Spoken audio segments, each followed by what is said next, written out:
Good morning, everybody. Welcome to Thursday. And Florida is being Florida. Almost 70 degrees this morning. Beautiful morning. Great day for a ride. I'm still a little congested, but I feel way better. Yesterday was the best day since like Friday. So we're on the mend. This weekend, hopefully I'll get to work on the black bike. That's the only real bike that I need to work on, but I do need to get to work on it. So I have a bunch of BBs that I'm gonna rattle around in that tank, hopefully get the rest of the rusty, crusty, nasty stuff out of there, and then get it all cleaned out and go from there.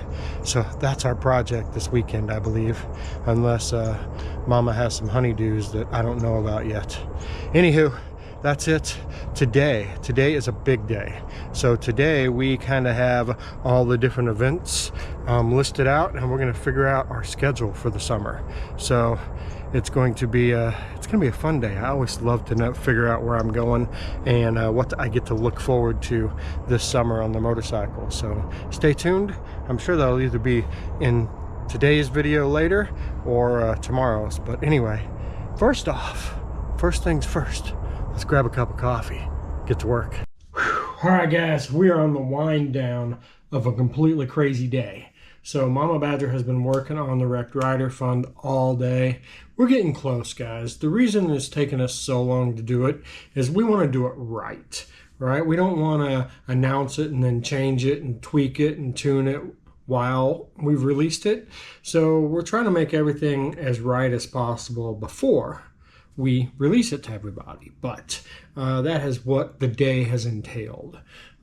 Quick note for everybody. So if you're going to Spring Fling in Eureka Springs and you're looking for a place to stay, we were reached out in our Sport Bikers Arkansas group by the owner of the Trails Inn. You can look them up, thetrailsinn.com. They have 3 rooms left, and they're right across from the Harley-Davidson dealership as well. So reach out to them. Make sure you tell them the Badger sent you. That way they know that where you guys came from. That just helps them keep track of what works and what doesn't and all that fun stuff. Anyway, today's subject. Well, I was kind of in a toss-up of what I wanted to cover, but I put out a question on Facebook today, and the answers surprised me. I mean, they shouldn't have surprised me, but they surprised me. So I asked a question, and I don't know if I'm going to word it exactly right, but it essentially is this. If someone gave you $10,000 and 10 days and said, look, you can spend this money on motorcycles, whatever you don't spend in 10 days, you have to give back, what would you buy? That was my question to everybody. And of course, I got the gamut of answers. Some guys are like, I'm going to buy me another shovel head. Some guys are like, I'm going to buy me a crate 131 motor. A lot of guys getting turbos and, the whole 9 yards, right? We got all the gamut of answers. And I expected that. And my answer was I would probably look for, 1 or 2 bikes that equal up to the 10 grand, and I would add to my collection. Because there are a ton of bikes out there under $10,000. Hell, there are bikes out there under $5,000. And they're Harleys.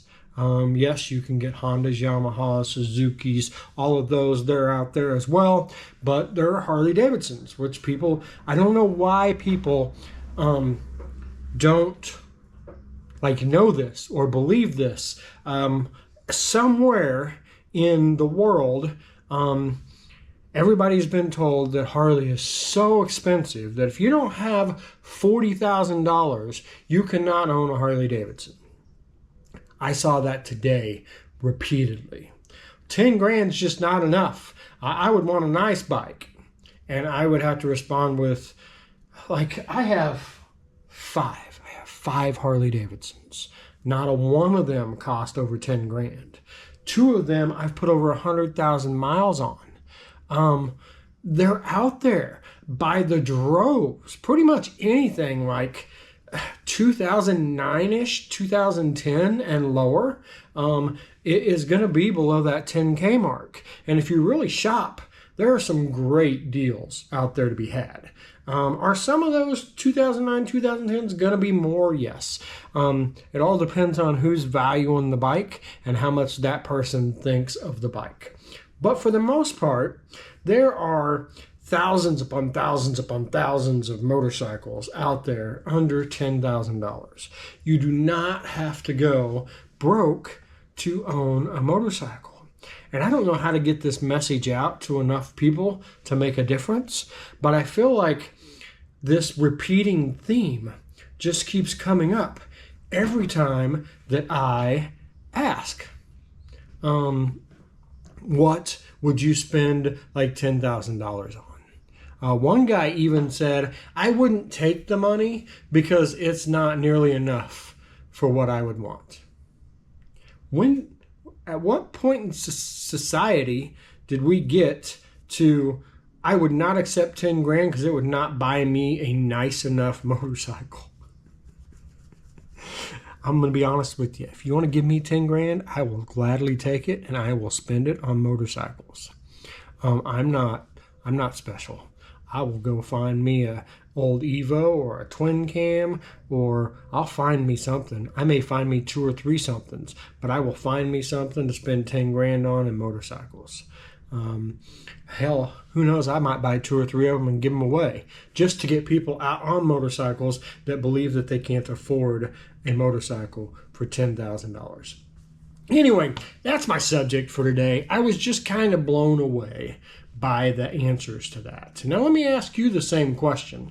If somebody said, oh, there's an answer right now on my phone, not much with 10,000. That's the answer. Not much with 10,000.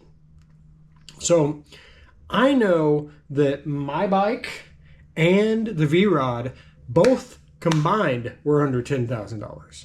What is not much? Because I have a few people say, well, I couldn't buy much of a bike under $10,000. What's much of a bike? What does a bike need to do? I mean, my bike's under $10,000. It has taken me 165,000 miles, like 36 different states, to every possible rally out there. What much more does a person need a bike to do? I don't understand. I'm not comprehending. I'm not grasping here. I don't get it. Maybe you guys can help me understand this. Anyway, that's my question to you guys. So if I handed you a $10,000 check and I said you have 10 days or less to spend, this $10,000 has to be spent on motorcycles. Now that could be motorcycle parts, accessories, new motorcycles, old motorcycles. It doesn't matter. As long as it's spent on motorcycles, what would you take that $10,000 and what would you do with it? I thought it was fun. My first thought was I would go find me a couple of $5,000 motorcycles and add them to my collection just because I like cheap motorcycles. Anyway, guys, answer me below in the comments. Just curious to see what everybody's thoughts are. There is no right, there is no wrong answer to this. I mean, look, if you're one of those people that says, 10 grand just isn't enough, I wouldn't even take it. There's nothing wrong with that. I don't understand it, but that's you, and I don't need to understand it. And I think that's another piece of this world that's truly messed up. We don't let other people have their own opinions and their own thoughts without us trying to overrule them with how we think and how we feel. It's none of our damn business. If you don't want to take the $10,000 because they won't buy you a good enough bike, don't take the freaking $10,000. Period. Plain simple. I don't care. I will not criticize you.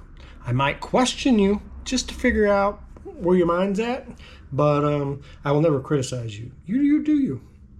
Anyway, that's it. The end of today's video. I'm going to go in, I'm going to get this edited, and then I'm going to hang out. There's another one. Down payment for most these days.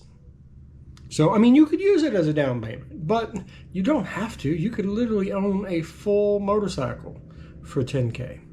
It's just, I guess, all where your mind's at. Anyway, have a great night, and we will see you all tomorrow.